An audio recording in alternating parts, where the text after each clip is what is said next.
Hey there, tonight we're going back not to castles and kings but to the edges of history, the part that doesn't make it into paintings. We're talking about medieval peasants, the ones who didn't ride horses or wear crowns, who survived plagues, hunger, cold, and 100 small indignities, all without a title to their name, no glory, no legacy, just long days, short nights, and a quiet kind of strength most of us wouldn't last a day in. If this kind of calm, slow history helps you unwind, feel free to like the video and subscribe, but only if it actually brings you peace. And let me know in the comments where you're listening from, and what time it is right now. It's always strangely comforting to see who's out there falling asleep to the same quiet story. So dim the lights, turn on a fan if you like that soft background hum. Settle in, and let's begin. At the edge of the map, this village doesn't have a name, or if it did, no one remembers it. It sits in a shallow valley, somewhere in the vague middle of nowhere, a soft crease in the land, just distant enough to avoid roads, records, or royal attention. You wouldn't find it on a map. You had a map, which you don't. You've never even seen one. Here, the world ends where the trees begin. The forest is thick and slow moving, like something ancient that's only barely tolerating your presence. The fields stretch outward in irregular patches of green and brown, worked until exhaustion, then worked some more. Somewhere to the north is a river. You've never seen it, but you've heard it mentioned in the same tone one might speak of dragons or saints. This is where you were born, and where you'll die, maybe 60 steps from one to the other. The homes are rough and slumped, as if the wind has pushed against them too many winters in a row. The walls are well, and doormat is mud, straw, and sticks carefully woven together and patched endlessly with whatever the weather hasn't taken yet. Roofs are thatched, and they sag under their own weight, always leaking in places you can't quite reach. The village smells like wet wool, smoke, and earth, a sour edge of livestock, a trace of damp rot. None of it surprises you anymore. It's the smell of living here. The road leading in is not really a road, just a muddy track where ox carts have worn a pair of grooves deep enough to collect rainwater, and mosquitoes don't. One important has traveled it in years, perhaps ever. Most days pass quietly. A distant bell marks the hours from a chapel in another village. If the wind carries the sound, otherwise you measure time by the position of the sun, or the depth of the shadows across the field, or the ache that settles into your spine before noon. There are maybe a dozen families here, enough to fill a small gathering on feast days. Everyone knows everyone. Everyone knows everyone's problems, and everyone politely ignores them until it's necessary not to. The village elder, if you can call him that, is a man named Tom, who once spoke to a monk and now repeats that conversation as proof of his wisdom. No one questions it. Tom's hut hasn't collapsed. His goat seems healthy. That's as close to leadership as anyone requires. Nothing here is precise. There are no written records, no deeds, no land surveys. Boundaries are understood in terms of past, the old elm, or where the ground gets soft. If there's a dispute, it's handled with a shrug, a short argument, and sometimes a loaf of bread passed back and forth until no one wants to keep fighting. There's no school, no tavern, no inn. If a stranger arrives, it's discussed for weeks. Where did they come from? What do they want? Are they cursed? Do they smell of salt? The arrival of someone new is both fascinating and mildly terrifying, and no one leaves. Not really. That the idea of travel is less a plan than a rumor. You've heard of towns, of cities, of places where stone buildings stretch 2 or even 3 stories high, but those are stories like talking animals, or women who turn into birds. You can't miss a world you've never seen. The forest is dense, the hills are long, the roads, if they exist, are known more for bandits and bad luck than any promise of arrival. What would you do even if you reached one of those distant places? You don't speak any other dialect. You don't carry coin. You don't know the customs. You don't even know how old you are. So you stay. There's safety in the familiar, even if it's hard, even if it's dull, even if the roof leaks and the well runs low and the same stew has been bubbling in the pot for 3 days. There's comfort in routine, in knowing where the firewood is, in knowing who to ask when your fence collapses, in knowing which patch of sky tells you when to bring in the sheep. You wake with the light. You sleep when it fades. You work in between. It isn't much, but it's life. And somehow, in the quiet rhythm of it all, there's a kind of peace, a kind that doesn't ask questions, that doesn't need to understand anything beyond what's visible from the top of the nearest hill. You might hear, once in a while, about a war, or a king dying, or a comet in the sky that scared a village 5 days' walk from here. But the news never seems to reach you directly. Just stories, pass through too many mouths to carry weight. They lose their urgency somewhere between the merchant and the shepherd's cousin. Even time feels different here. Seasons don't shift cleanly, they bleed into each other. A damp spring becomes a wet summer. A hard frost turns into the kind of winter that chews through your boots. Asterisk, you don't count years. You count harvests, dry ones, wet ones. The bad one when the rye grew black with rot. The good one where the barley came in, thick and heavy, and even old Marjorie smiled for a week. His steward does. He collects grain, asks questions, writes things down. You answer carefully, never with too much detail. He doesn't seem to like detail. You've never met the king. You're not entirely sure what he does, but you know his name. And you say it when you prayed in case it matters. Because here, on the edge of the map, most things don't change. They do. It's usually for the worse. Still, the hearth glows, the roof mostly holds, the cottage is warm, and tomorrow, the same sun will rise over the same hills, and for now, that's enough. In your lifetime, you'll walk hundreds of miles, but almost all of them will be in circles. Most people in the medieval countryside never traveled more than a few miles from where they were born, not because they lacked curiosity, or energy, or boots, though boots were often a luxury, but because the world beyond the next hill didn't really belong to them, and the idea of going to find it, that felt as far-fetched as flying. You grew up learning the names of every patch of land between your home and the edge of the field. You knew the shape of every tree stump on the path to the well. You could tell who had walked the road by the depth of their footprints in the mud. Everything beyond that started to feel theoretical. The next village over might only be 5 miles away, but it may as well have been a foreign country. You'd heard stories about it. Who married who stole a goat, who said the priest snored during mass, but you hadn't seen it, and you likely wouldn't, because travel was dangerous. Not in the fun, thrilling way, in the quiet, exhausting, possibly fatal kind of way. Roads weren't well kept, paths lined with signs and travelers' inns. They were mostly muddy tracks through forests, fields, and long stretches of very empty, very silent land. No maps, no directions. Just vague advice like, go until you see the leaning pine tree, then left past the stone that looks like a sleeping pig. And on those paths, there were things to worry about. First, the forest. Medieval forests weren't parks, they weren't romantic. They were dense, dark, tangled with roots, and filled with noises you couldn't always identify. Boars, wolves, people who didn't want to be found. If you weren't born into the woods, they didn't want you in them. Second, bandits. People with nothing to lose and no land to till. Travelers were vulnerable, especially if they looked even vaguely well-fed. A man walking with purpose might be assumed to have coin. A woman might be traveling alone because she had something worth stealing. You learned quickly that confidence wasn't armor. Third, getting lost.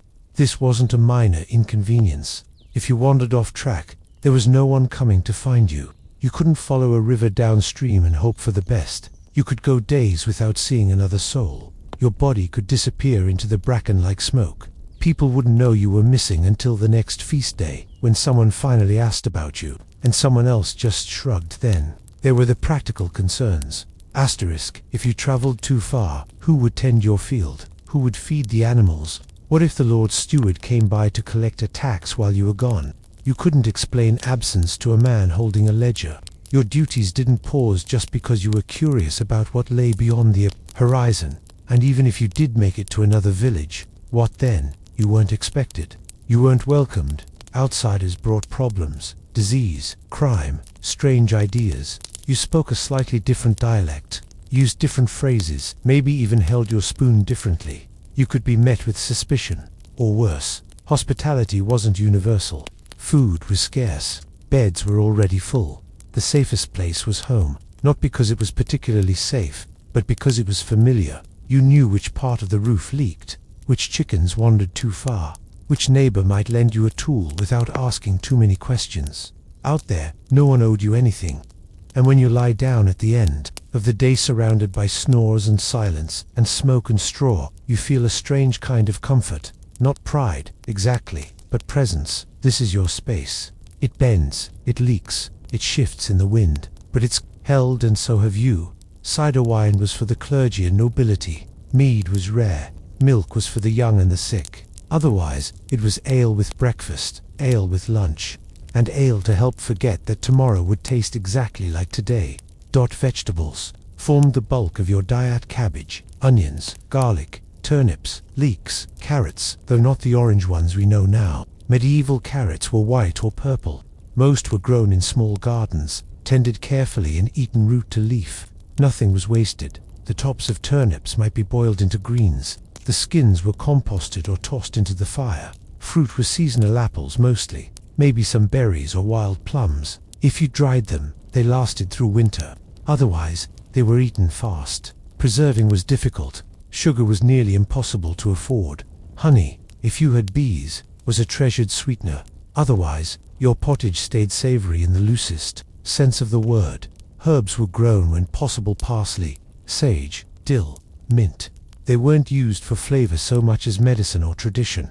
Some herbs were thought to protect against illness. Others kept pests away. Occasionally, they even made things taste a little better. But that was a happy accident, not the goal. Meals were eaten together on benches around the fire. There were no courses, no recipes, just a pot, a hunk of bread, and the hope that there would still be something left tomorrow. You didn't complain. Complaining didn't make the stew thicker. If you had a feast, a wedding, a harvest festival, a saint's day, you might roast a bird or bake a pie, not the flaky, buttery kind. A medieval pie was more like a sealed box made of hard dough too. Hold a meat filling, often heavily spiced. If spices were available, which they usually weren't, you might flavor it with pepper, ginger, or cinnamon if someone had traded well. Most days weren't feast days. Most days were quiet. You scraped your bowl, you soaked your bread, you drank your ale, and you leaned back, full enough to get through the evening, if not exactly satisfied. There was comfort in repetition, in knowing what the pot would taste like, in knowing how much bread was left, in watching the same hands prepare the same meal by the same fire as the wind whispered through the cracks in the wall and the animals shifted in their sleep. The stew boiled, the bread cooled, and you once again had enough. If you were a medieval peasant, you didn't own much. You might have a patch of land, a few tools, a couple of animals, a crooked house you built with your own hands, but none of it technically was yours. It all belonged to the Lord. Not a king, not someone mythical or distant. Just your local landholder, the one who lived up the hill in a slightly less crooked house, with slightly better food, and a roof that probably didn't leak. He owned the land, which meant he owned everything on it, including, in a sense, you. You were what was called a villain. That's not an insult, it's a category. You worked the land, but you didn't own it. You were bound to it. You couldn't leave without permission. You couldn't pass it on freely. You owed labor, goods, and deference. You weren't a slave. But you weren't exactly free either. Your relationship with the Lord wasn't built on conversation. It was built on obligation. You didn't talk to him, you talked to the steward, the man who managed his lands, and more importantly, kept track of what everyone owed. And you owed a lot. Let's start with labor. A few days a week, sometimes more during harvest, you were expected to work the Lord's fields instead of your own. This was called corvée labor. You got nothing for it, no payment, no thanks. Just the knowledge that somewhere in the manor house, someone ate because of what you did. You also owed taxes, and they came in many shapes: a portion of your grain, a share of your wool, a chicken here, some eggs there. If you brewed ale, you owed ale. If you had a pig, you owed bacon. If you managed to catch fish, guess who owned the river? The taxes didn't end with food. If you used a mill, you paid a fee, even though the mill was the only way to grind your grain. Even though the Lord owned the mill and set the price. You might be tempted to grind it by hand, but doing so was often illegal, punishable by fine or worse. Because the Lord didn't just want his share, he wanted control. Same with the oven. Many manors had a communal oven, one you paid to use. If you tried baking at home and the steward found out, there could be consequences. You learned to do things the official way, even if it took longer, cost more, and made less sense. And then there were the fees. Want to get married? Pay a fee. Want to inherit your father's plot? There's a fee. Want to move to another village? First ask permission, then, you guessed it, pay a fee, your livestock taxed, your tools sometimes taxed, your ability to breed without permission barely untaxed. And what did you get in return? While the Lord was supposed to protect you, in theory, if bandits attacked or if a rival noble invaded, the Lord had men-at-arms who could fight. If famine struck, he might distribute grain from his stores, though rarely for free. And if you had a legal dispute, say, your neighbor's goat wandered into your garden and refused to leave the Lord's court, might settle it. Again, not for free. This was feudalism, a system of obligations and hierarchy wrapped in the language of loyalty and protection. In practice, it was a system of ownership. The land was everything. Those who owned it ruled.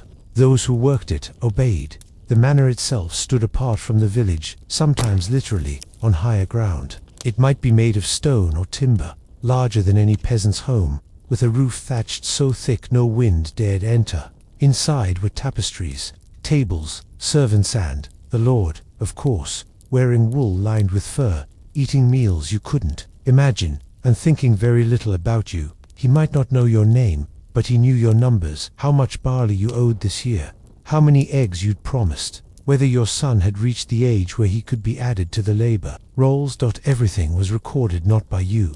You couldn't read but by the steward, the reeve, the bailiff, men with wax tablets or bits of parchment who came around with questions you learned to answer carefully. And if you didn't meet your obligations, there were punishments, fines usually, more goods taken, days added to your labor. In extreme cases, your tools could be confiscated, or your land, or your house, your goats, your dignity, all of it gone. You didn't resist. Resistance wasn't rebellion, it was foolishness. But here's the strange part, the system worked. Not because it was fair, but because it was stable. It had rules predictable if harsh. You knew what you owed. You knew what was expected. There was no guessing, no sudden surprises. Just a steady, grinding rhythm of give, give, give. And occasionally, just occasionally, the Lord would give something back. A feast day where food was distributed. A holiday where labor was waived. A kind word, perhaps, spoken from horseback. Not enough to balance the scales, but enough to keep things from tipping. The relationship was never friendly, but it was enduring. Your Lord might be young or old, kind or cruel, present or distant, but he was always above you. You didn't question that. You bowed when he passed. You removed your cap. You used the right words, not because he deserved it, but because you didn't want trouble. And maybe, deep down, because a small part of you still hoped that one day you might be noticed, rewarded, lifted, even just a little. It almost never happened, but that's how the system stayed alive, not just with fear, but with the faintest suggestion of hope, that if you worked hard enough, obeyed long enough, prayed loud enough, something might change. Still, people did travel, sometimes not peasants, usually, but merchants, monks, messengers, people with protection, or a purpose, or both. You might see them once or twice a year, coming through with carts full of wool or salted fish, trailing stories behind them like campfire smoke. They spoke of cities where buildings were made of stone, and shops sold spices, and people walked streets that didn't turn to soup every time it rained. It sounded impossible. You listened, but you didn't dream too hard. Because even if it were true, what would you do in a place like that? You couldn't read, you didn't own coin, you wouldn't know which customs were expected. The city could swallow you whole, and no one would even know your name. So you stayed, not because you were afraid, though sometimes you were, but because you had things to tend, a fence to mend, a niece to watch over, a bit of barley to dry, and a dozen other tasks that all needed doing before the sun dipped below the tree line. And because, truthfully, you didn't need the world to be bigger than it was. The village was enough. It had gossip and conflict, and weather and sickness, and fleeting joys. It had the rhythm of bells, and the turning of seasons, and the quiet pride of surviving another day. Sometimes, you dreamed of seeing what was beyond the woods, but most days, you just hoped the stew wouldn't burn while you fetched water. The village was enough. It had gossip and conflict, and weather and sickness and fleeting joys. It had the rhythm of bells and the turning of seasons and the quiet pride of surviving another day. Sometimes you dreamed of seeing what was beyond the woods, but most days, you just hoped the stew wouldn't burn while you fetched water. Some people did leave, usually the desperate or the reckless. Sometimes, the ambitious. a young man might set out in search of work, or adventure, or a cause worth dying for. He might come back with a limp, or a story, or not at all. And when he didn't return, no one said much, just shook their heads and said, "He went beyond the trees," as if that explained everything. Everything — maybe it did for those who stayed. Life was small, but it was also known. You weren't lonely exactly. You shared your days with family, neighbors, animals, and the land itself. There was comfort in repetition, comfort in the familiar complaints. You didn't need to see a distant city to understand the value of warmth, or taste cinnamon to know the joy of sweet bread, or cross a kingdom to feel love, or sorrow, or boredom, or hope. And as the years wore on, and the aches settled deeper into your joints, and the children grew taller than the fence posts, the idea of travel faded not with regret, but with understanding. Some people were meant to move. You were meant to stay. There is no blueprint, no architect, no pile of neatly labeled lumber waiting to be assembled. Just mud and wood, and whatever else the landscape hasn't already claimed. Your home isn't a house. Not in the way most people think of one. It's more like a compromise between shelter and weather, between effort and decay, between what you needed and what the land reluctantly agreed to give you. You begin with the frame rough-hewn timbers from the nearest trees, cut with tools that have passed through more hands than you can count. The wood isn't straight. It bends a little. It warps. But you don't mind. Neither are your walls. Once the frame is up, you weave thin branches or flexible sticks between the posts, a process called wattle. It's not elegant. It's not even particularly quick, but it holds together, for the most part, like the rest of your life. Then comes the dauber mix of mud, straw, manure, and water. You slap it on by hand. You press it between the gaps. You smooth it just enough to keep the wind out and pretend it's deliberate. It dries slowly, cracking in the sun, occasionally falling off in clumps that need to be redone before winter. You get used to the smell. Eventually, you stop noticing it. The roof is thatched layers of dried straw packed tightly together and tied to the beams. When it's fresh, it's golden, almost pretty. Then the rains come, then the birds come, then time comes, the color fades, the edges fray, holes appear where you never expected them, and you start placing buckets in places you hoped you'd never have to. You don't shingle it, you don't waterproof it, you just keep patching it until the whole thing threatens to become more patched than roof. At some point, you wonder if it might be easier to live under a cart. The floor is dirt. You tell yourself it's packed firm, and it is sort of years of walking, sweeping, spilling, and stomping have turned it into something almost solid. But when it rains, it softens again. When it freezes, it cracks. When the goats come in for the night, it's anyone's guess what's actually underfoot.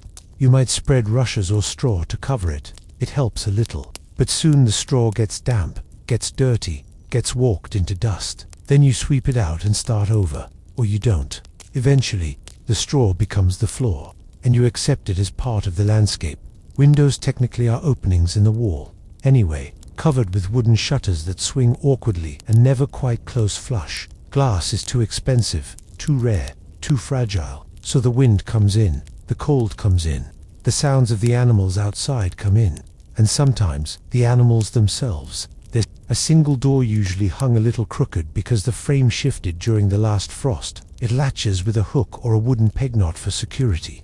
There's nothing to steal but to keep the chickens from wandering out and the wind from wandering in. Inside, the layout is best described as shared. One room, maybe two, if someone managed to tack on a lean-to or a loft, but usually just one, where you sleep, eat, cook, mend, talk, argue, and hope.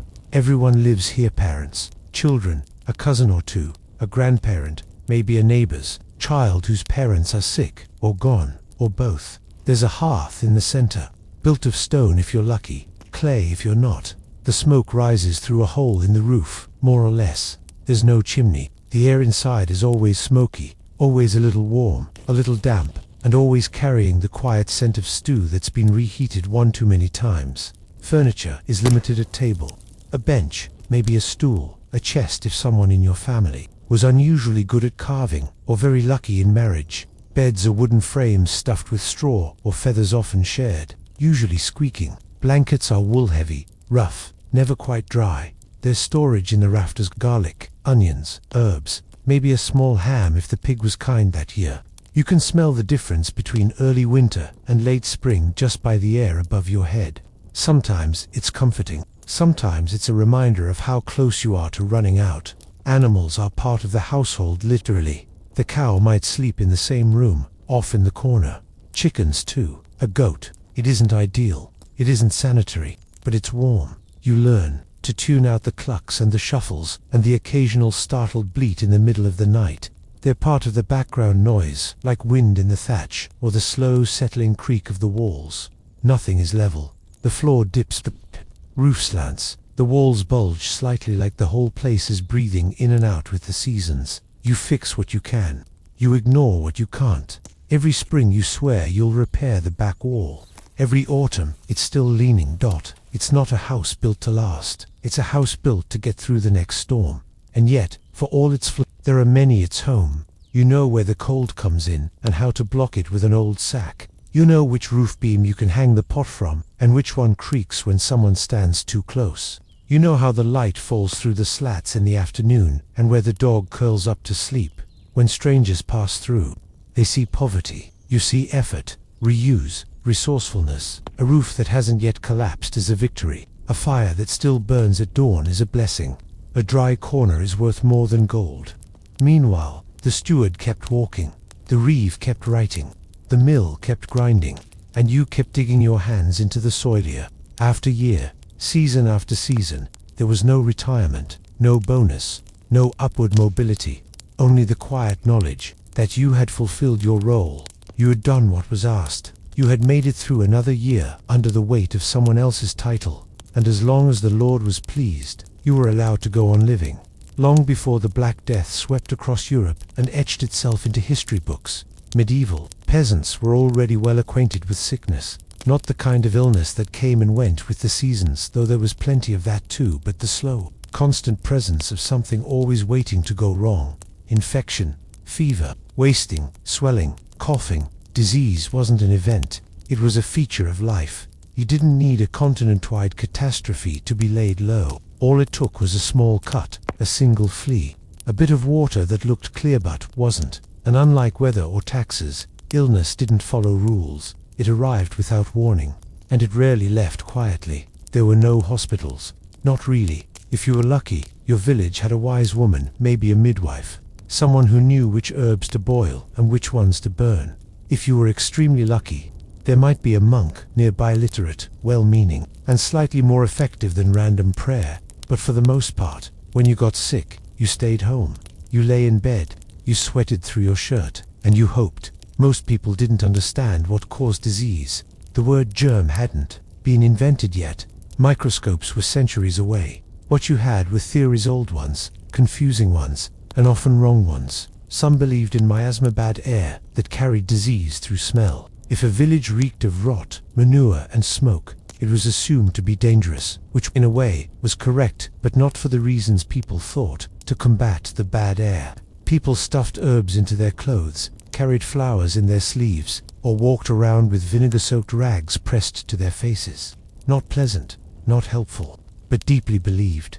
Others blamed divine punishment. Illness came from sin, from impure thoughts, disobedient acts, or general moral decay. If your child fell ill, it was a test. If your crops failed, and then your body failed, it was probably your fault, or your neighbors, or both. There were local traditions too. Some thought illness came from the evil Aja glare from someone jealous or angry. Others blamed moon phases, animal spirits, or grumpy saints. One particularly popular explanation was that sickness entered the body through the soles of the feet. The solution: boil them, and if that didn't work, burn something nearby, possibly your mattress. The cures were as strange as the causes. If you had a fever, you might be bled. A local man would arrive with a blade, a bowl, and more confidence than training. Sometimes leeches were used, sometimes sharp stones.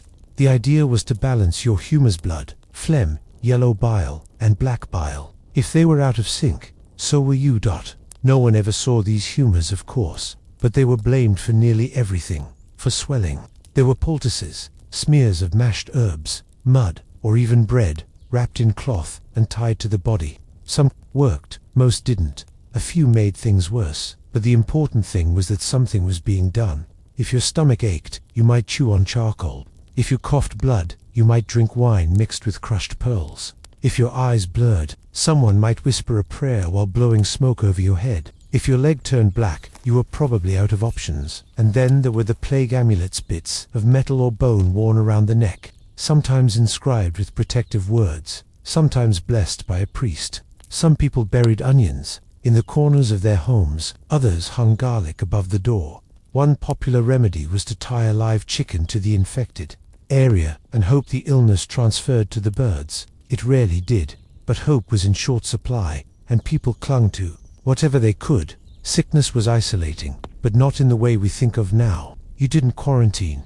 you didn't call for help, you just tried to work until you couldn't. When that moment came, you lay down and others carried on. Children were fed, animals were fed. You were given broth, maybe, and a few murmured prayers. Sometimes, illness passed. The fever broke, the swelling went down.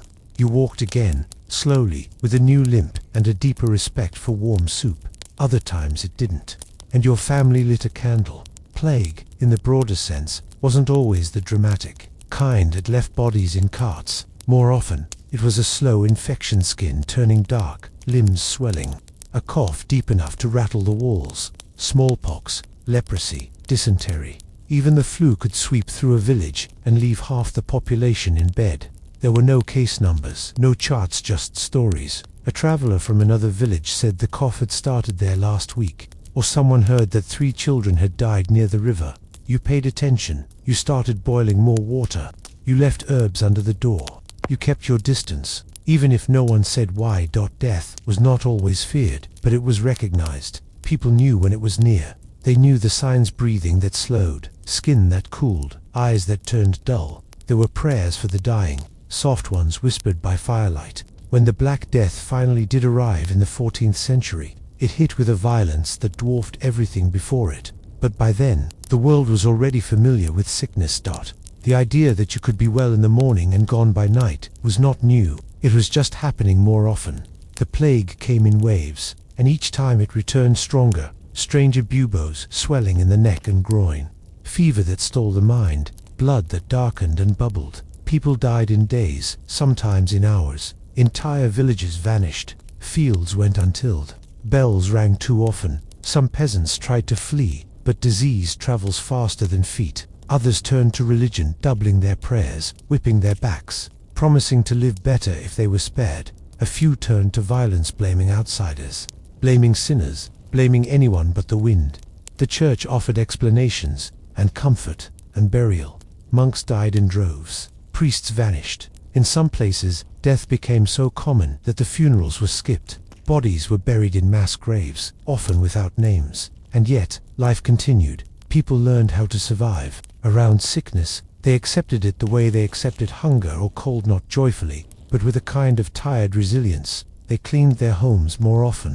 They shared herbs. They whispered new prayers. Some believed that surviving one sickness gave them protection against the next. Others didn't believe at all, but they got up anyway and milked the cow. Children grew up learning which plants to avoid, which ones to chew, and which ones to boil until they stopped smelling like feet. They knew how to wrap a wound, how to wait out a fever, how to tell when someone wasn't going to get better, and when you should stop hoping. And through it all, they didn't stop living. They married, they harvested, they shared meals, such as they were. They sat by the fire and retold stories of the last illness and the time someone's grandfather survived. A winter fever with nothing but garlic water and stubbornness. Plague wasn't the end of the world. It was just another part of it, and for those who endured, survival became its own kind of resistance. Quiet, stubborn refusal to go quietly, a belief that tomorrow would come.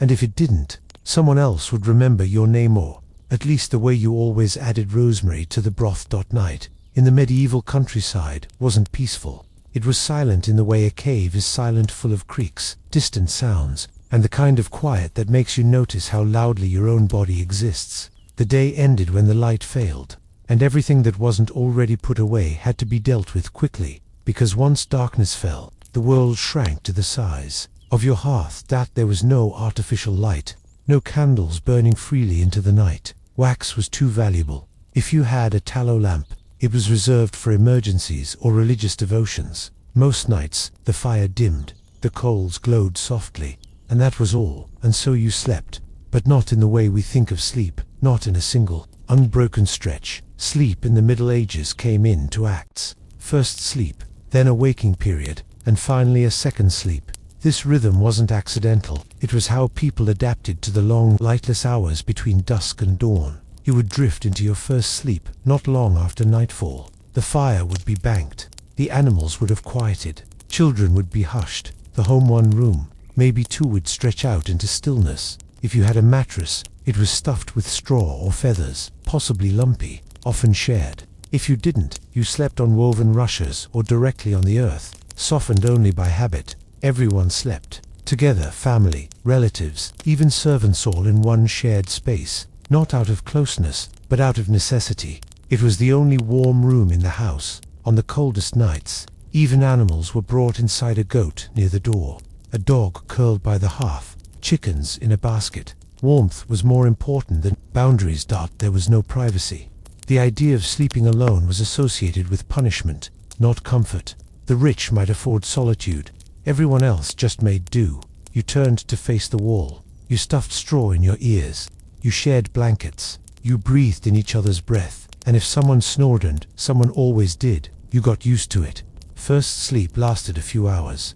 Then, almost like clockwork, people would wake. It wasn't disturbing. It was expected. During this time, often around midnight, the world was still and quiet. Some people prayed, others stirred the coals. Some used the chamber pot or stepped outside into the freezing air. Some reflected. Others whispered. It was a time of dreams to vivid ones. People believed this. Midnight space opened a thin veil between the living and the dead, between the sacred and the mundane. If you dreamed during this waking interval, you remembered it, and you talked about it the next morning, not in passing but as something that mattered. Eventually, the second sleep began, slower. This was the sleep that healed, or tried to. It was when the aches faded slightly, when the day's blisters cooled. If you were lucky, it was uninterrupted. If you weren't, you simply lay still and waited for dawn to give you an excuse to rise. The home didn't go silent at night, not entirely.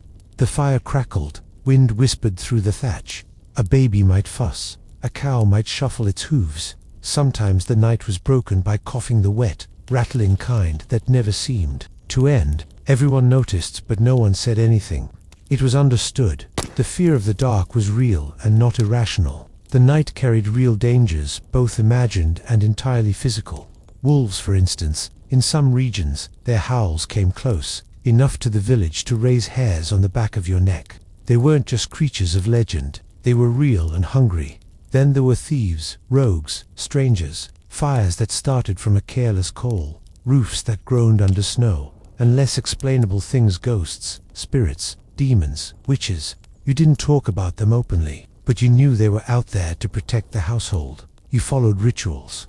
You placed iron by the door, made the sign of the cross above the hearth, whispered protective blessings over the straw mattress, hung herbs, rosemary, sage, rhubarb, entryways. Sometimes you tied a bit of string around a child's wrist, just in case. Even with protection, some families believed that sleep left you vulnerable, that the soul wandered while the body rested. So people tucked in carefully, covered mirrors, faced the bed toward the fire, avoided sleeping with their feet pointed toward the door.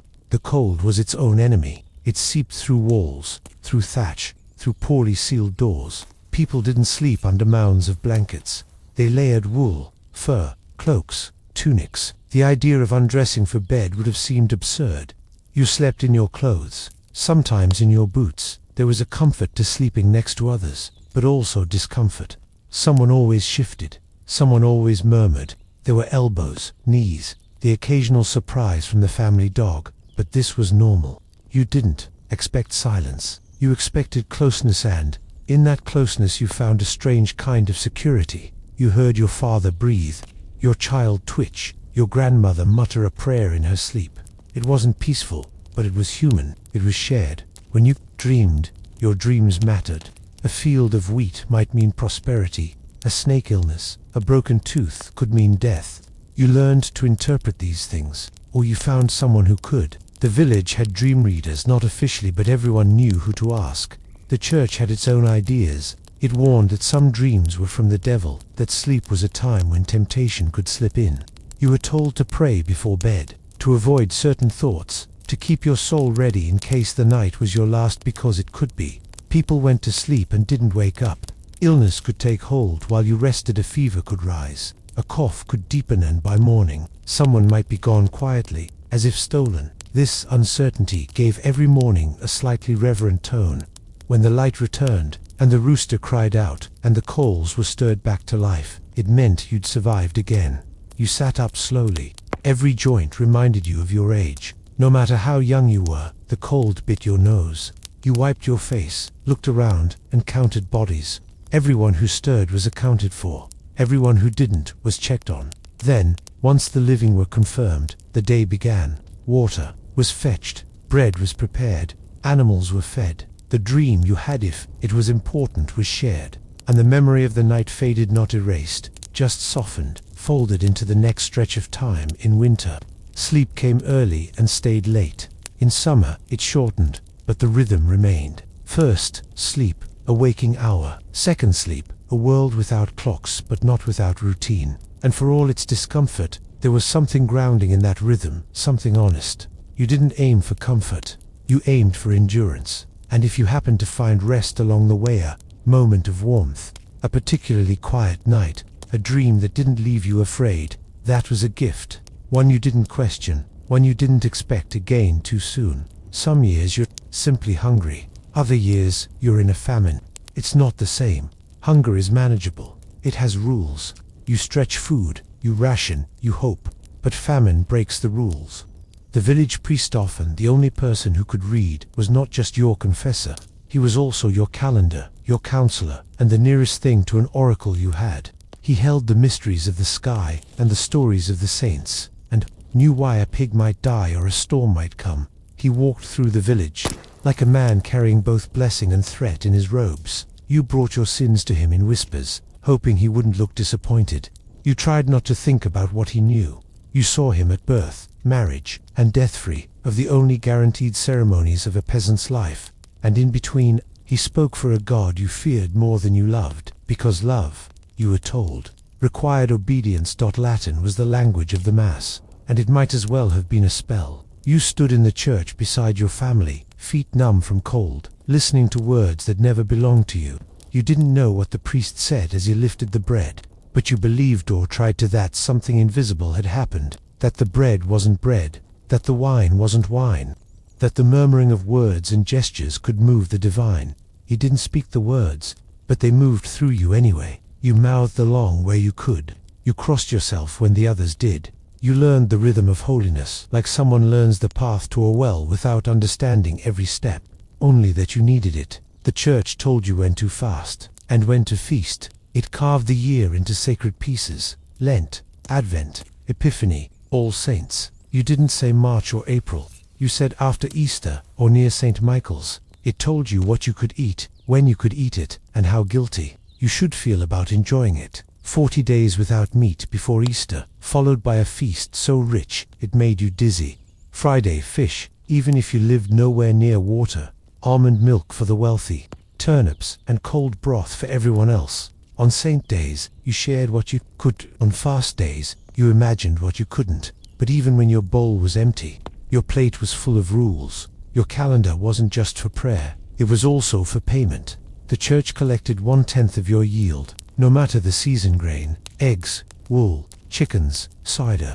If it came from your field or your body, it had a price. You gave because it was God's portion, that's what you were told, but God didn't collect it. The priest did, or the steward with his ledgers and his silent nods. You watched your best barley carted off to the tithe barn, which was always bigger than your home. You saw your neighbors hand over their last sack of oats, while the priest prayed for mercy they had just paid for it. And when the harvest failed, when the rains came too late, or the frost too early, the demand didn't change. You owed what you owed. Sometimes they let you pay in candles or labor. Sometimes they didn't. Sometimes the debt grew so heavy, it bent your back even when you stood upright. But the church didn't just take, it gave too, though not always in the way you wanted. It gave stories. It gave structure. It gave reasons. When your cow died without cause, the priest told you which saint to pray to. When your child fell ill, he told you it might be a test, or a punishment, or the devil slipping in through a crack in your belief. He offered blessings and sacraments, told you to light a candle or visit a shrine. Sometimes he gave you a scrap of relicant old bone, a tooth, a ribbon soaked in some forgotten martyr's blood. You held it like treasure. Sometimes it worked, sometimes it didn't, but even when it didn't, it was better than nothing. There were saints for everything. Saint Apollonia for teeth, Saint Isidore for plowing, Saint Sebastian for plague. You didn't know where they were buried or when they lived. You only knew their names and what they could fix. Their stories were half memory, half magic told in flickering firelight by people who weren't sure where truth ended and legend began. On them, when you had nothing else, you whispered their names as you stirred the pot or knelt in the field. You made deals with them, promised bread or fasting or a pilgrimage if only they'd help you this once. Sometimes they did, or seemed to, and that was enough to ask again. Pilgrimage was a holy journey, but also a way to leave for a few days. You stepped outside the same 5 miles you'd lived your entire life. You walked roads you didn't know towards shrines you'd only heard of. You carried your prayers with you, strapped to your back, clutched in your hands. You slept under hedges or in the corners of barns. You arrived foot, sore and raw, stood before a bone or a statue and hoped something would shift inside you. Sometimes it did. You returned, not healed, but changed, or at least tired enough to believe you had been. Even death was a ritual choreographed by the church. When you felt it near, you sent for the priest. He came with oil and words. He touched your forehead, prayed over your body, tried to ease your soul into what came next. Your family gathered. The candles were lit. The bell might ring if someone had the strength. You were buried on sacred ground beside others who had walked the same path. And then came the masses. Your family lit more candles, paid for prayers, hoped the priest remembered your name in his chants, because even in death there were debts. The church taught that your soul might not go straight to heaven. It might linger in purgatory, a shadowed hallway between suffering and salvation. You could wait there for years, or centuries or longer, unless someone helped, unless someone prayed, paid, lit enough candles, said your name often enough to pull you through. And so your family paid what they could. The poor gave bread. The rich gave landau to shorten a stay in a place no one had seen but everyone feared. Because fear, too, was part of the church's gift. The church explained the world when no one else could. Told you why the rains failed, why your child didn't wake, why illness took the young and spared the cruel. It told you that suffering had purpose, that obedience had reward. It gave you structure in the middle of chaos, and that structure, even when it burdened you, gave you peace. Not comfort always, but peace. You never questioned the church's power. Not seriously, not out loud. You might grumble about the tithe or curse when the priest looked the other way, but you never stopped showing up. You didn't stop kneeling. You didn't stop crossing yourself when the bell rang. Because if the church wasn't right, then the world had no shape at all. And a world with no shape was a terrifying thing. Even when the priest drank too much. Even when the bishop demanded too many taxes. Even when the indulgent seller passed through town with a cart full of promises and a purse full of coins, you still believed, or you acted like you did, which in the end was mostly the same, because belief was less about what you thought than what you did. You didn't understand the Latin, but you understood the structure. You stayed inside it because it was the only way forward. And when you died, you hoped the bells would ring, and the candles would burn, and your name would be said often enough to matter. You hoped the saints still listened. You hoped your sins had been counted and forgiven in equal measure. You hoped the church, in all its weight and mystery and dust and gold, would carry you the rest of the way. You might think that after everything they endured, after the famines and plagues, after the tithes and taxes and the heavy boot of the man's authority, peasants would have risen up more often, that the weight of centuries of suffering would have built up until it cracked the walls of their villages, until one cold morning the frost would thaw and something inside them would snap. It's when the fields fail, the root cellar is bare, and there's no more pretending that next week will be better. It's when food becomes an idea more than a substance. In a medieval village, you often saw it coming. It started in the spring, much rain or none. The barley came up patchy, the beans flowered then browned, the cabbages cracked open too early, the wheat heads stayed stunted, bowed like they were already mourning something. You noticed, everyone did. At first, No one said it, but the looks were exchanged, the calculations made quietly, internally. How much is left from last year? How much seed can we keep?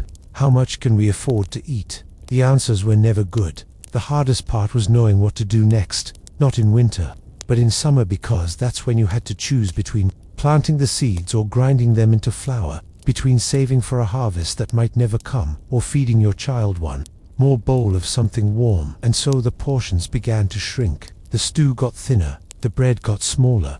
The bowls didn't come back empty, they just came back less often. You didn't panic, not yet.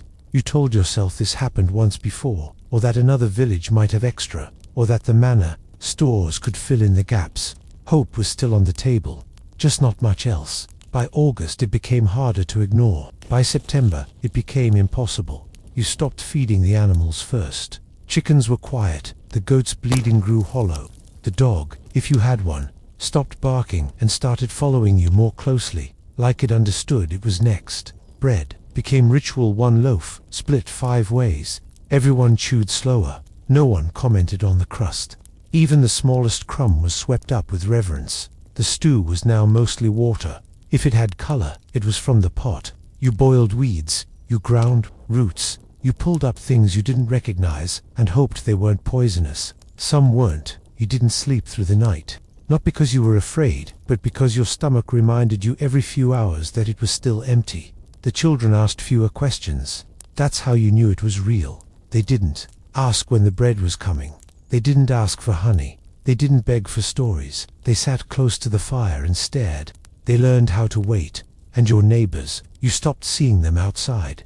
The village quieted. No more laughter in the lane. No more arguments about sheep. Just the occasional cough or crack of firewood. Famine didn't make people cruel. It made them silent. Sometimes someone would bring back a rabbit or a bird or a handful of acorns that could be soaked and ground. You chewed them even when they still tasted bitter. You smiled anyway, not because it tasted good, but because it was something. You tried not to resent the manor. Sometimes they gave grain, sometimes they didn't. The steward came around less. That was good and bad. Good because he wasn't there to take anything. Bad because he wasn't there to help either. His silence said more than words. Ever could. The church did what it could. Bread after mass, alms for the poorest, but the two were stretched. You prayed more, not out of faith, but out of repetition. Words are easy when your hands are too tired to do anything else. Some left the village entirely, packed up and wandered to find work or food or God. Some returned, some didn't. You never asked what happened. You were too tired. The body changes in famine. You feel your ribs first, not from the outside, but from within, like they're too close to your skin. You stand up slower. You bruise easier. You wake up with your hands clenched, like they're still gripping tools you can't afford to use anymore. And the cold hurts more. The fire is your best friend. You spend more time tending it than you ever did cooking on it. You sit close. You sleep facing it. You feed it even as your belly goes empty, because heat is the one luxury you can still provide. By now, you've eaten everything that could be eaten: the roots, the weeds, the dried beans, the stale flour. You've boiled bones 3 times over. You've soaked bark. You've baked famine bread that cracked your tooth. And when the food was gone, you looked to the things that weren't food, but might become food in the right light. Lard boiled and salted. Not delicious, not satisfying, but technically chewable. You found a rat once. You didn't scream. You thanked God. Then you hid it, cooked it alone, told no one. You still feel guilty, but you don't regret it. The dreams become strange. You dream of feast stables full of roast and bread and wine. You wake up chewing your tongue. You dream of boiling things over and over, even though you haven't boiled anything in 3 days. You dream of animals coming back, of green shoots breaking through snow. You dream of your childhood when hunger was simpler. And some nights you dream of being full. You wake from those crying. The graveyard grew slowly at first, then quickly, then too quickly to keep up. You knew someone had died when the church bell didn't ring. It meant there weren't enough hands to lift the rope. The grave was shallow. The prayer was short. The mourning was silent. Everyone had their own hunger to manage. You wanted to mourn, but you couldn't afford the emotion. You held it back like everything else. Then, like every famine, it ended suddenly but steadily. Rain came and it stayed. The ground softened. Seeds germinated. Plants reached up, weak but real. You had enough energy to hope again. You saved the first harvest for others' children first, elders next. You took the smallest bowl. You smiled as you passed it, and when the first good loaf came out of the oven, cracked on top, dark on the bottom, you stared at it before you ate. You remembered every day you went without, every trick you used, every lie you told to spare someone else. You ate slowly, and this time it filled you. By the time you could walk, the church had already marked you. It had taken your name at baptism, blessed your breath with Latin you'd never understand, and stitched your soul into a system that extended far beyond your village. You belonged to the church, not because you chose to, but because there wasn't another option. In the quiet corners of your life, those dim early mornings before the fire had caught, those wet nights when the wind howled through the shutters, you felt its presence like gravity. It didn't just exist beside your life. It organized it, judged it, taxed it, forgave it, and defined what came after it. The church wasn't a place you visited. It was the air around you, the road beneath your feet, the rhythm of your year. It was the voice that murmured over your grave, and the one that whispered about it decades before you got there. The village priest, often the only person who could read, was not just your confessor. He was also your calendar, your counselor, and the nearest thing to an oracle you had. He held the mysteries of the sky and the stories of the saints, and knew why a pig might die or a storm might come. He walked through the village, like a man carrying both blessing and threat in his robes. You brought your sins to him in whispers, hoping he wouldn't look disappointed. You tried not to think about what he knew. You saw him at birth, marriage, and death, three of the only guaranteed ceremonies of a peasant's life. And in between, he spoke for a God you feared more than you loved, because love, you were told, required obedience. Latin was the language of the Mass, and it might as well have been a spell. You stood in the church beside your family, feet numb from cold, listening to words that never belonged to you. You didn't know what the priest said as he lifted the bread, but you believed, or tried to, that something invisible had happened, that the bread wasn't bread, that the wine wasn't wine, that the murmuring of words and gestures could move the divine. You didn't speak the words, but they moved through you anyway. You mouthed along where you could. You crossed yourself when the others did. You learned the rhythm of holiness, like someone learns the path to a well without understanding every step, only that you needed it. The church told you when to fast, and when to feast. It carved the year into sacred pieces. Lent, Advent, Epiphany, All Saints. You didn't say March or April. You said after Easter or near St. Michael's. It told you what you could eat, when you could eat it, and how guilty you should feel about enjoying it. 40 days without meat before Easter, followed by a feast so rich it made you dizzy. Friday, fish, even if you lived nowhere near water.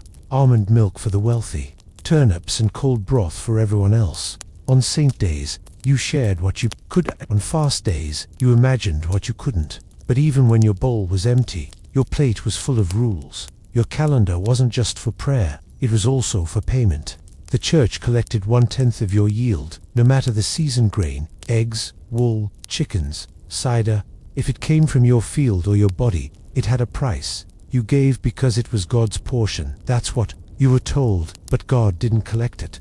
The priest did, or the steward with his ledgers and his silent nods. You watched your best barley carted off to the tithe barn, which was always bigger than your home. You saw your neighbors hand over their last sack of oats, while the priest prayed for mercy they had just paid for it. And when the harvest failed, when the rains came too late or the frost too early, the demand didn't change. You owed what you owed. Sometimes they let you pay in candles or labor. Sometimes they didn't. Sometimes the debt grew so heavy it bent your back even when you'd stood upright. But the church didn't just take, it gave too, though not always in the way you wanted.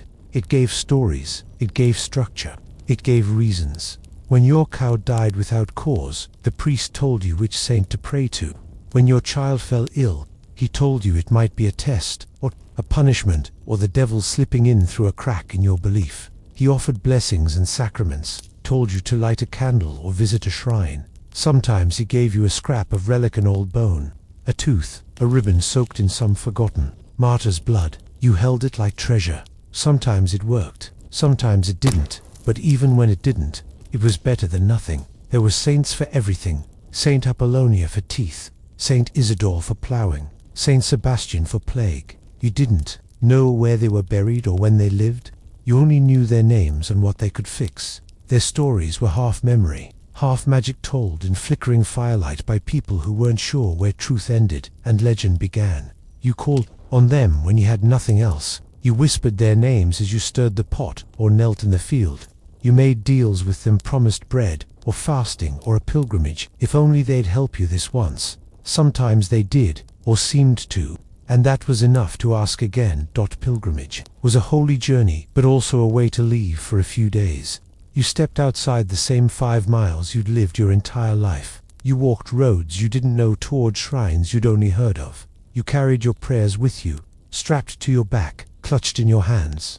You slept under hedges or in the corners of barns. You arrived foot, sore, and raw, stood before a bone or a statue and hoped something would shift inside you. Sometimes it did. You returned not healed but changed, or at least tired enough to believe you had been. Even death was a ritual choreographed by the church. When you felt it near, you sent for the priest. He came with oil and words. He touched your forehead, prayed over your body, tried to ease your soul into what came next. Your family gathered. The candles were lit. The bell might ring if someone had the strength. You were buried on sacred ground beside others who had walked the same path. And then came the masses.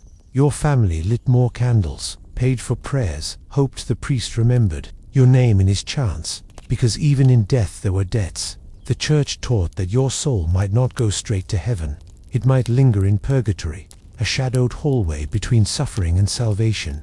You could wait there for years, or centuries or longer, unless someone helped, unless someone prayed, paid, lit enough candles, said your name often enough to pull you through. And so your family paid what they could. The poor gave bread. The rich gave land, all to shorten a stay in a place no one had seen but everyone feared. Because fear, too, was part of the church's gift. The church explained the world when no one else could. It told you why the rains failed, why your child didn't wake, why illness took the young and spared the cruel. It told you that suffering had purpose, that obedience had reward. It gave you structure in the middle of chaos, and that structure, even when it burdened you, gave you peace. Not comfort always, but peace. You never questioned the church's power. Not seriously, not out loud. You might grumble about the tithe, or curse, when the priest looked the other way, but you never stopped showing up. You didn't stop kneeling. You didn't stop crossing yourself when the bell rang. Because if the church wasn't right, then the world had no shape at all. And a world with no shape was a terrifying thing. Even when the priest drank too much, even when the bishop demanded too many taxes, even when the indulgent seller passed through town with a cart full of promises and a purse full of coins, you still believed. Or you acted like you did, which in the end was mostly the same, because belief was less about what you thought than what you did. You didn't understand the Latin, but you understood the structure. You stayed inside it because it was the only way forward. And when you died, you hoped the bells would ring, and the candles would burn, and your name would be said often enough to matter. You hoped the saints still listened. You hoped your sins had been counted and forgiven in equal measure. You hoped the church, in all its weight and mystery and dust and gold, would carry you the rest of the way. You might think that after everything they endured, after the famines and plagues, after the tithes and taxes and the heavy boot of the man's authority, peasants would have risen up more often, that the weight of centuries of suffering would have built up until it cracked the walls of their villages, until one cold morning the frost would thaw and something inside them would snap. You might think they would have gathered in fields and marketplaces, tools in hand and fire in their hearts, shouting that they would kneel no longer, but they didn't. Not often, not for long, and never all at once. There were revolts. Yes, the peasants' revolt in England in 1381, the Jacqueries in France a few decades earlier, small uprisings scattered across Europe like stones thrown into a still pond. Angry voices in places where the lords had taken too much, pushed too hard, taxed one coin too many. Sometimes the spark caught. A tax collector's house burned, a steward run out of town, a banner lifted, but those fires burned fast and were snuffed out even faster. They ended in executions, in gallows built in village squares, in silence, heavier than the one that came before. The world didn't change, the grain still had to be sown. To understand why peasants didn't revolt more, you have to stop thinking of them as naive or cowardly. They weren't. They were survivors not of single tragedies, but of unbroken hardships sustained year after year. They lived in a world of low ceilings where hope was something rationed like grain. They didn't lack courage. They lacked margin. In a life where every day was spent just trying to keep the roof patched and the soup warm, there was no space left for rebellion. You could plan a revolt, or you could dig potatoes. You couldn't do both. The truth was the system worked, not because it was just, all kind, or efficient, but because it was ancient. It had sunk its roots into the habits of generations. It didn't need to be explained. It simply was. You owed labor, you owed grain, you owed the church its tenth and the Lord his harvest. You owed a quiet nod when the reeve passed your door. You were born into that owing and, unless you were exceptionally lucky, you died in it too. But by staying within those bounds, you could survive belly. Yes, but you could. The cost of stepping outside those rules was too high. The manor had soldiers. The church had excommunication. The king had no idea you existed, but he had laws that still bound you like rope. The penalty for defiance wasn't always death. Sometimes it was worse. Banishment, starvation, your family left to carry the debt. You tried to escape. Everyone had heard a story: a father taken, a mother whipped, a cousin who disappeared after refusing to pay. The stories were passed down, not to stir rebellion, but to prevent it. Besides, rebellion often didn't feel like an option because the people you lived beside were not strangers. They were your kin, your neighbors. You shared fields, tools, fences, and prayers. Even if you hated the steward, you might still marry his daughter. Even if you resented the tithe, you still brought bread to mass. The village wasn't a place you could leave easily, nor was it one you could tear apart without tearing yourself apart in the process. To revolt against the manor was, in some small way, to revolt against the rhythms of your own life. It's easy, centuries later, to imagine the peasant as a figure of eternal submission, head bowed, hat in hand, but this picture misses the complexity of their world. Submission wasn't servitude, it was negotiation. Most peasants did not simply suffer. They adapted, they bartered, they bent. They found cracks in the walls and made homes in the spaces between the rules. A pig kept off the ledger, an extra sack of rye buried in the earth, a bribe given in eggs rather than coin. These were the rebellions they could afford. They were practical people. Their world was not governed by ideology, but by weather. The question was not what is just, but will this feed us through winter? And justice, if it ever came, was a luxury. They didn't trust lords. Changed priests were replaced. Rules shifted, but the wind still blew. The soil still needed turning, and children still cried from hunger. You didn't revolt against that. You endured it. The church played its part too, and perhaps more effectively than the sword. It taught that suffering was holy, that endurance was righteous, that the meek would inherit the earth, though it never said when. You were taught that your trials were not punishment but purification, that your obedience would be rewarded not in this life but in the next. And if the promise of heaven wasn't enough, the threat of hell filled in the rest. Fire, torment, gnashing of teeth, all waiting for the proud, the rebellious, the ones who said no. And yet the peasants were not passive. Their resistance was just quieter. They gossiped about the stewards. They sang rude songs about the Lord's habits. They laughed when the priest stumbled on a sermon. They told stories at night of better days and better men. They found dignity in the smallest acts, a shared crust, a well-timed silence, a field tended just a little differently than the rule book said. Their rebellion was in the way they survived, despite it all, not because they accepted the system, but because they made it bend just enough to let them breathe. Sometimes, of course, things changed. A lord died, and his son was kinder. A new bishop forgave debts. A terrible storm reminded the powerful that even they were mortal. But those changes came from above. The peasant's job was to wait, to endure, to hand down what little they had, and to teach their children to be quiet when they had to be, and brave when they could be. And there were dreams. Of course there were. You might not have called it revolution, but you thought about a different life. You dreamed of a day when your child wouldn't have to carry the same burdens, when no one would knock on your door with a list of dues, when your back wouldn't ache before 30, when you could sleep without worrying about wolves or soldiers, or winter. Those dreams kept you going, but they lived beside reality. You didn't expect them to come true, you just needed them to stay alive. What's perhaps most astonishing is not that peasants revolted so rarely, but that they managed to keep their culture, their faith, their families intact, despite the weight of the system pressing down on them. kept songs alive that no one wrote down. They passed stories from one half to the next. They remembered which plants healed and which ones didn't. They taught one another how to pray, how to birth children, how to bury the dead. They created a continuity that outlasted kings and crusades, and they did it not with banners or battles, but with persistence. Persistence was their rebellion.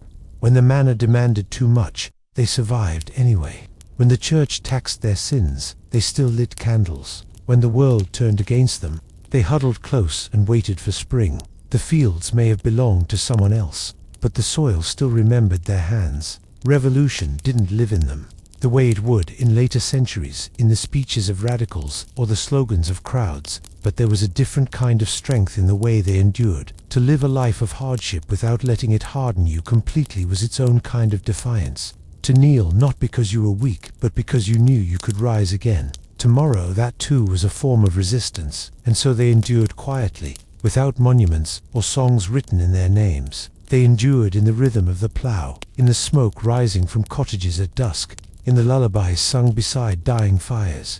They endured in stories whispered to children, who would grow up and tell them again. History often forgets them or folds them into a footnote beneath kings and conquests, but the peasants were the thread that held the tapestry together.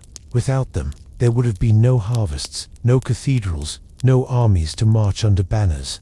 They built the world even as they were kept from owning it. They may not have overturned their lords, but they outlasted them, and maybe that is revolution enough.